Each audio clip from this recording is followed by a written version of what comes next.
এই মানে সরিষার তেল দিয়ে মাখা পেঁয়াজ কুচি, ধনিয়া পাতা, কাঁচামরিচ অথবা শুকনা মরিচের যে বেগুনের ভর্তাটা, মানে যে গ্রানটা, এটা দিয়ে ভাত খেতে জাস্ট অসাধারণ অসাধারণ, খুবই মজা লাগে আমার।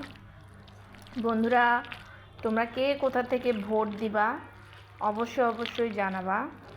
আমি ফেনী যেতে হবে, আমার অনেক ইচ্ছা ভোট দেওয়ার, দিতে পারি কি না জানি না, চেষ্টা করব ভোট দেওয়ার। ফেনী চলে যেতে হবে আমাকে, ভোটের সময়টা ফেনী থাকার চেষ্টা করব। এরপর 14ই ফেব্রুয়ারিতে কুমিল্লা ব্যাক করব, যেহেতু প্রোগ্রাম আছে আমাদের, তাই। তো আমি হচ্ছে লাইফে ফার্স্ট টাইম হয়তো ভোট দিব।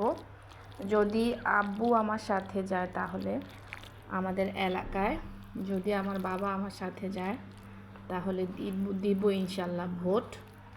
আর এভাবে বেগুনের ভর্তা দিয়ে গরম গরম ভাত খেতে কেমন লাগে অবশ্যই তোমরা জানাবে।